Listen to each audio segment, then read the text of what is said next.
네, 안녕하세요. 플라즈마 화학 담당하고 있는 강사 안지호라고 합니다. 반갑습니다. 저는 오늘 제 강좌를 좀 소개해 드리려고 이 자리를 마련하게 됐는데요. 일단 제 강좌의 특징은 타이틀이 이해는 안지호, 재미있는 안지호라고 해서 최대한 학생들이 잘 이해할 수 있도록 재미있는 강의를 하는 것을 제 수업의 모토로 삼고 있습니다. 일단 제 강사 양력을 좀 말씀드리면요. 1999년, 20년 차, 21년 차가 됐죠. 6차 교육과정, 현재가 9차 교육과정인데요. 6차 교육과정부터 처음 시작을 미래탐구 잘 아시죠? 미래탐구 학원에서 시작했습니다. 여기 적혀 있지만은 미래탐구 과학과에서는 요즘은 하고 있지 않지만 초창기에는 강의평가라고 해서 매 분기마다 진행을 하고요. 학생들의 설문을 받아서 우수 강사를 시상을 하는데 제가 3년 연속, 그러니까 분기로는 12분기 연속 최우수 강사에 뽑혔던 적이 있습니다. 그러니까 학생들에게 이해를 시키는 능력에 있어서만큼은 자부심을 가지고 있고요. 또 하나 말씀드릴 만한 저의 경력은 현재 중등 학생들을 이제 선행 공부를 시키고는 있지만은 현재 스카이에듀 고3 재종반 강의도 하고 있거든요.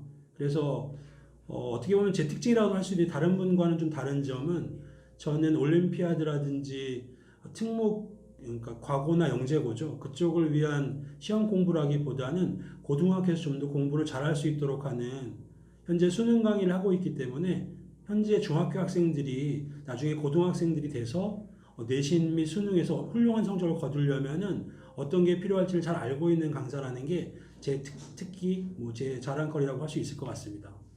이 정도로 저의 양력을 좀 말씀드리고요. 다음으로는 현재 고등화학 과목 현황을 좀 말씀드릴게요. 얘기를 들으신 분도 계시겠지만은 현재 물리, 화학, 생물, 지구학 네 과목 중에서 학생들이 가장 까다로워하는 게 과거처럼 물리가 아닙니다. 현재 화학이 가장 학생들이 좀 까다롭게 생각하는 부분이고요. 그 이유는 최근에 이제 영어나 그런 부분들이 절대평가가 되고 실제로 내신이나 수능에서 반영 비율이 수학과 위주로 좀 재편되면서 과학의 비중이 매우 높아졌고요. 그 다음에 학교 내신 수업 같은 경우에는 수능의 영향을 되게 많이 받고 있는 추세인데 수능 자체가 매우 어렵게 출제되다 보니까 내신 시험도 매우 어려워지는 바람에 학생들이 일반적으로 제가 지금 적어놨지만은 일반적으로 진행하는 1학기 앞선 개념 선행 공부 그 다음에 시험 기간 들어서 내신 기간에 6주나 7주 동안 학원을 다니면서 내신 공부를 대비하는 것만으로는 높은 등급을 받는 것이 되게 어렵습니다. 사실 제가 영재고나 과고 파이널도 하고 있지만은 이 근처에 있는 휘문이나 경기고 같은 경우에 이제 과학이 좀 센 학교들인데요. 그 학교들 같은 경우에는 내신 1등급을 맞거나 아슬아슬하게 2등급을 맞는 친구들의 경우가 상당수가 중학교 과정에서 영재고 대비 정도의 공부를 했거나 올림피아드 공부를 했거나 하는 친구들이 대다수를 차지하고요. 나머지 친구들은 그냥 보통의 중학교 때 화원 정도 선행하고 좀 많이 하면 화투 정도 좀 더. 그 다음에 고등학교 올라오면 당연히 내신 때 좀 더 공부하는 식으로 공부하는 게 일반적인데 그런 공부로는 사실은 높은 등급을 받기가 꽤 어렵습니다. 제가 얘기하고 싶은 거는 선행을 하더라도 좀 더 단단한 선행이 필요하고 고등학교에 올라가서 잘하기 위해서 지금 나에게 필요한 게 뭔지를 좀 더 알고 있는 강사, 저의 수업을 통해서 그런 부분을 좀 더 강하게 미리 준비하는 것이 어떨까 하는 게 저의 제안이고요. 간략하게 이렇게 참고란을 보시면 화학원이 가운데 있고요. 중3 통합과 화학2를 제가 비교했는데 화학원의 커리큘럼이 중3 통합과 화학이 어떻게 완계되는지입니다. 일단 대학교 진학에 있어서도 물리라면 아무래도 이제 공대 쪽에서 기계나 전기 전자 쪽 또 이제 물리학과 이쪽이 좀 관련이 깊겠고요. 또 생물이면 의학학 쪽이라든지 아니면 생명과학 쪽에 관련이 깊을 텐데 화학은 사실 아시다시피 물리 쪽이나 전전컴 쪽이나 아니면 화공 쪽이나 심지어 의학학 쪽에는 어디나 공통적으로 필요한 기본 과목이잖아요. 그런 거에다 특히 중3 때 배우는 그 과학 과목 중에 예전에는 물상이라고 불렸죠. 그 부분의 내용이 화원의 1단원과 4단원 내용을 주요하게 특징을 갖고 있습니다. 또 하나는 이제 고1 때 배우는 내신에 반영되는 통합과 같은 경우에는 화원 4개 단원 중에 2.5단원이 겹쳐요. 그 다음에 특히 저 4단원을 보시면 중화반응과 산화환원 단원이라는 건 화원의 마지막 단원인데 이게 수능에서 킬러 문항이 출제된 매우 중요한 단원인데요. 그 단원은 중3부터 고1, 고2, 고3까지 4년 연속 배우는 매우 중요한 단원입니다. 매년 배우고 있기 때문에 내용의 이해도는 매우 높지만 그렇기 때문에 학교나 수능에서는 되게 문제를 점점점 점층적으로 어렵게 내는 것이 현재 추세입니다.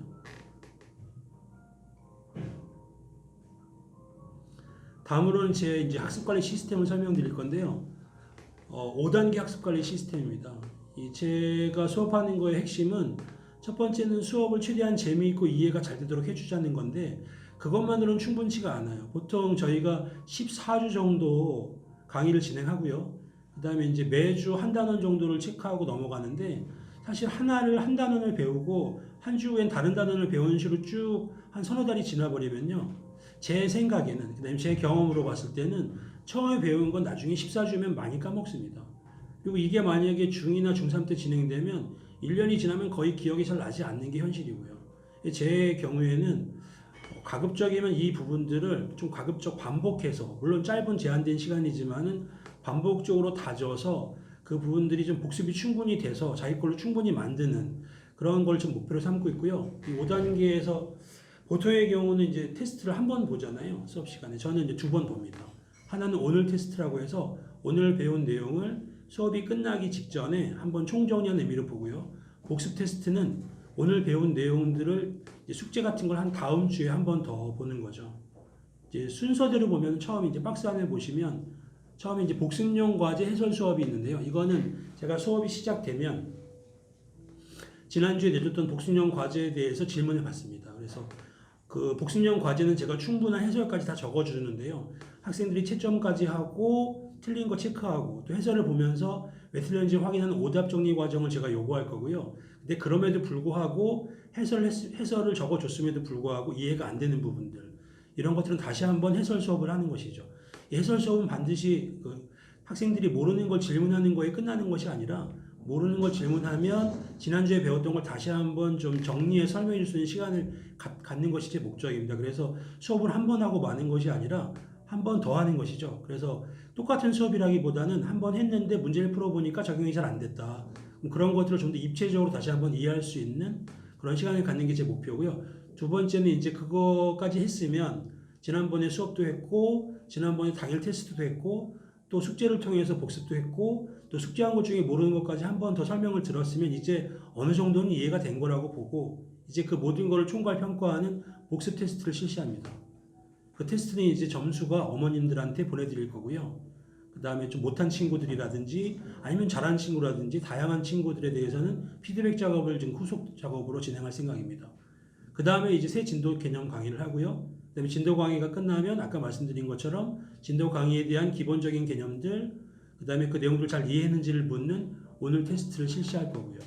마지막으로 이제 제가 집에 성적표 발송이라든지 개별 클리닉은 두 가지가 있습니다. 개별 클리닉은. 첫 번째는 일반적인 방식의 성적이 잘 나오지 않는 친구들이죠. 원인이 여러 가지가 있겠지만 이제 그런 친구들은 어머님들과 상담을 해서 학생들이 사정상 보통 때는 열심히 했지만 그때 특히 좀 뭔가 컨디션이 안 좋거나 아니면 결석을 하거나 또는 그날 뭐 집중이 잘 안 됐거나 하는 부분이 있다면은 그런 친구들 한 번 더 기회를 주기 위해서 제가 개별적으로 한 번 더 설명을 해주고 테스트를 실시해서 파악할 거고요. 만약에 좀 부족하다, 이 친구 학습력이 약간 떨어진다 그러면은 그런 친구들은 일단 제 수업 동영상을 다시 한번 보게 할 거고요.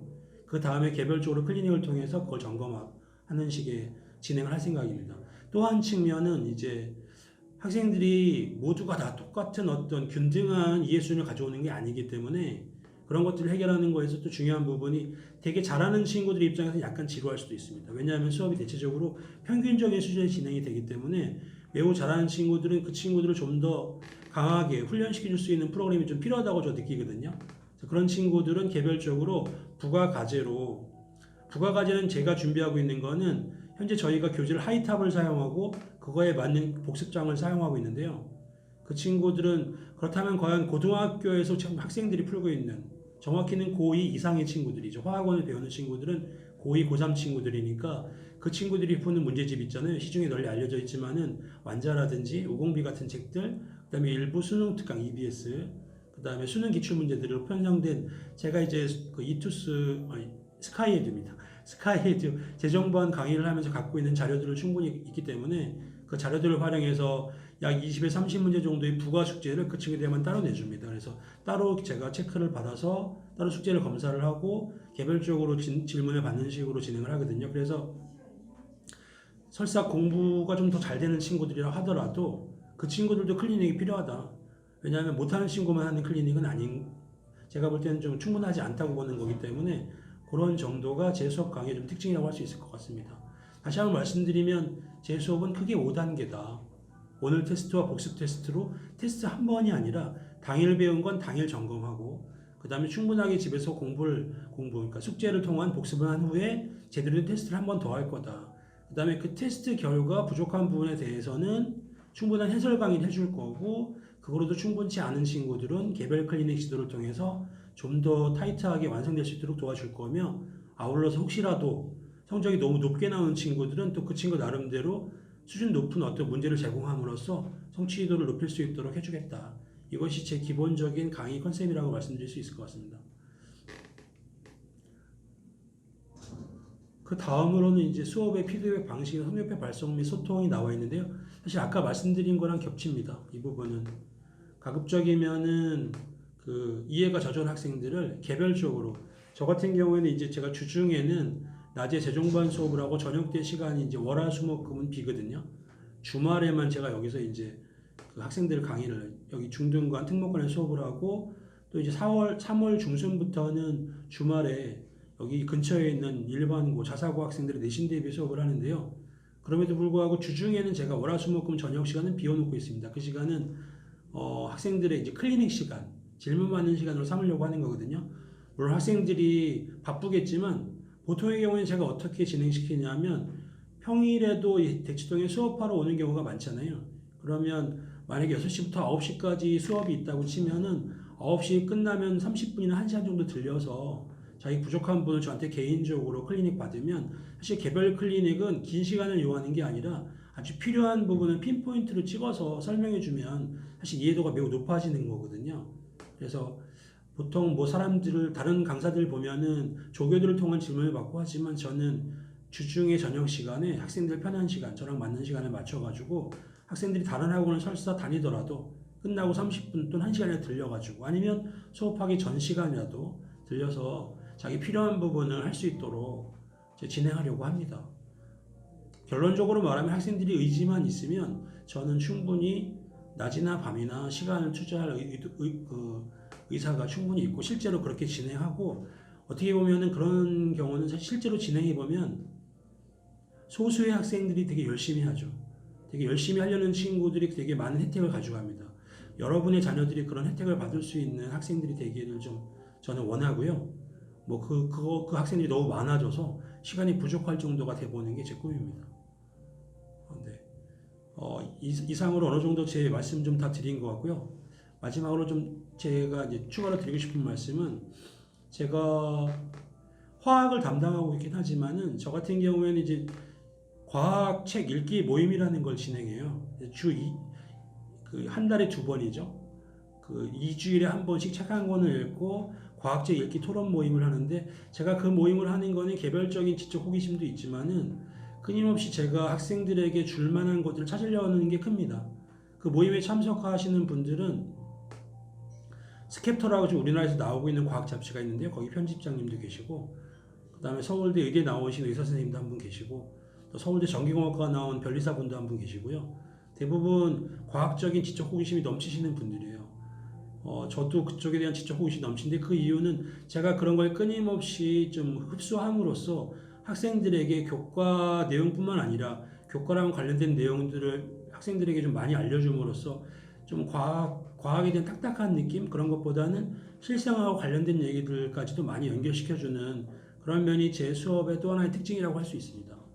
그렇다고 수업과 무관한 얘기를 한다는 뜻은 아니고요. 수업과 관련된 부분에 있어서 좀 더 풍부하게 백링 지식을 주면 사실 요즘에 학교에서 원하는 것들이 단순히 사지선다, 오지선다에 대한 어떤 해결 능력만이 아니라 다 아시다시피 논술이나 아니면은 그 학교 숙제 같은 것도 탐구 실험이나 이런 숙제들이 꽤 많아요. 사실 그런 부분들은 실생활과 관련된 예들을 많이 평소에 생각하는 것들이 도움이 되는 게 많기 때문에 제가 그런 부분에서도 가급적이면 도움을 많이 주려고 하는 게 제 수업의 특징이라고 할 수 있습니다. 긴 시간 좀 두서없이 말씀을 많이 드렸는데 들어주셔서 감사하고요. 다음에 좋은 기회가 있었으면 좋겠습니다. 감사합니다.